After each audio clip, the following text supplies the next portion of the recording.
time every day, feeding it like a gardener feeds a seed, you will produce fruit. We are running the holodeck. We are collectively, it's there, it has such flexibility that anything you can imagine it will create. And you learn, I mean, your intention causes this thing to materialize once you're conscious enough. Yes, so what is consciousness? What is consciousness?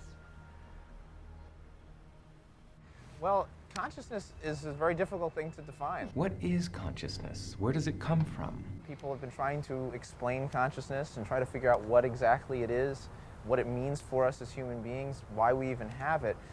On a simple way of defining it is it has to do with awareness, and in particular it has to do with awareness of the self. That's at least how we as human beings have self-consciousness, so that when we look in a mirror we recognize that it's ourselves that we're looking at and not some other person or some other animal. And do you think science will understand that better than having to handle a hot potato called consciousness that has so much cultish religion, backwater voodoo attached to it? Consciousness has been left out of the equations of physics in general, as well as quantum physics, for a very simple reason. It's easier to do things that way.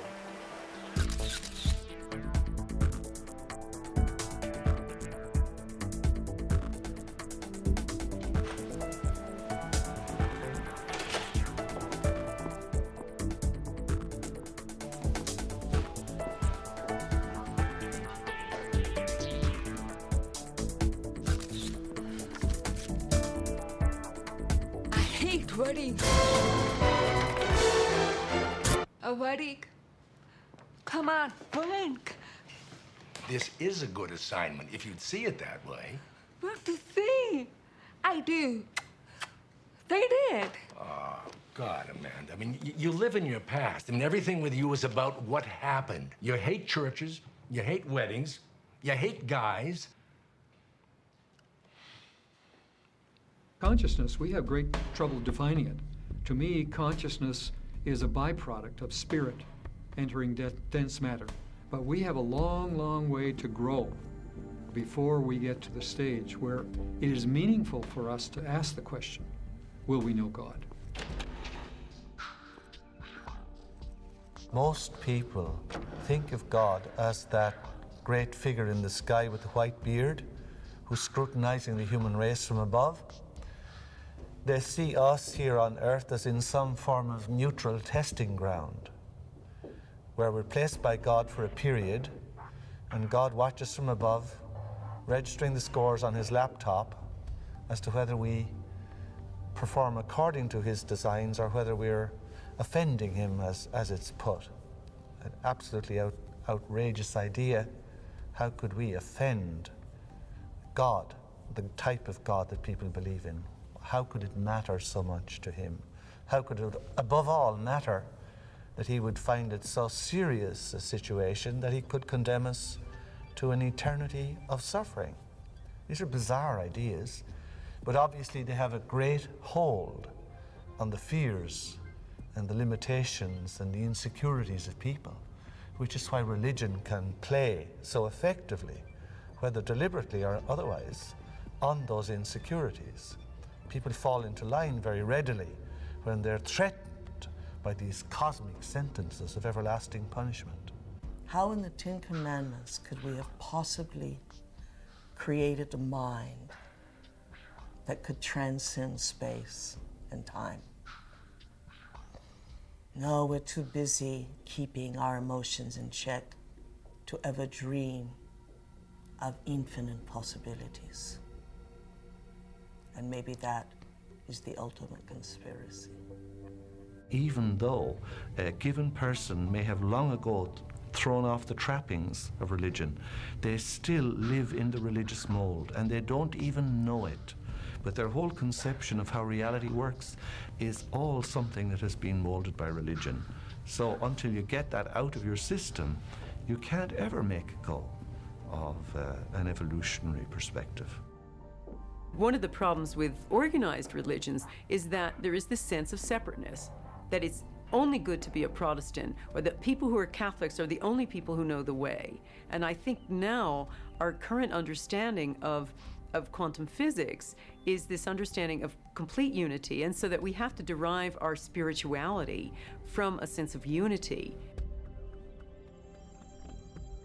This is the basic journey of spirituality. When we ask the question, why am I feeling separate all the time?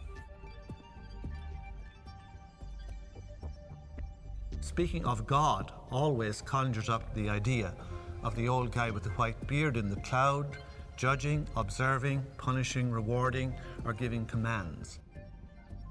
Once you're on that track, you're totally off the path of spiritual evolution and development.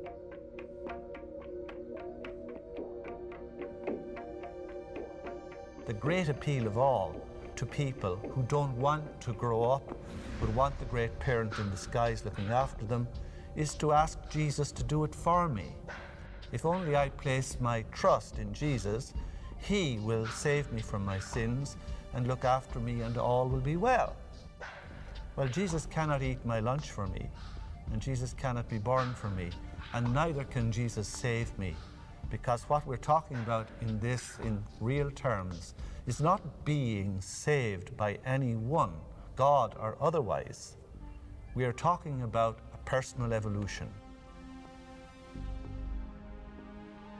The only reason that there is an addiction to religion is some way out of a mistake. Does that diminish the greatness of God? No. It actually opens the corral and lets God be eternal, absolute. The law that is given to us is the same laws given to those people on Sirius.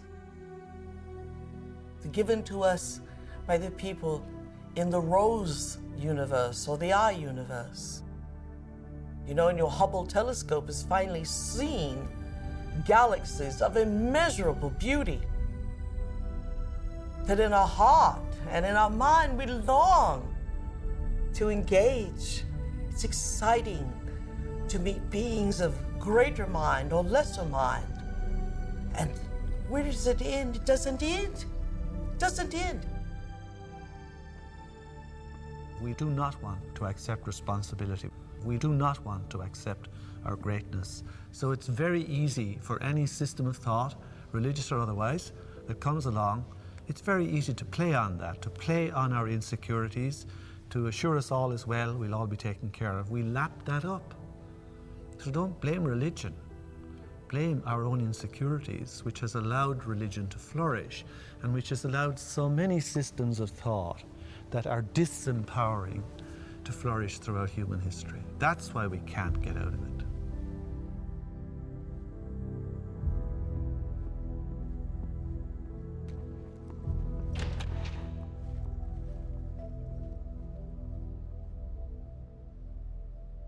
I now present to you Mr. and Mrs. Richard Buck Filipowski.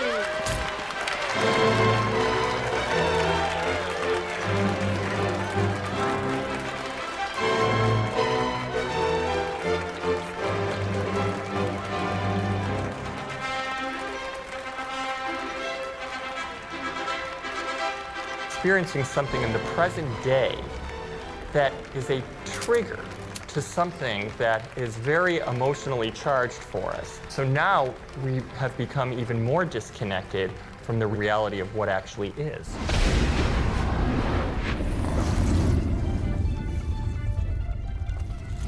The new dream, like a thunderstorm in our brain, and its electrical strikes through our synaptic skies to the earth of our being, creates a chemical cascade in our body that prepares our body for conquest, achievement, a relishing experience emotionally.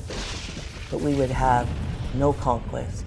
Indeed, we would have no relishment if we had not first had that hologram and those chemicals that made us, or rather changed us, from being fearful entities into fearless entities after a dream.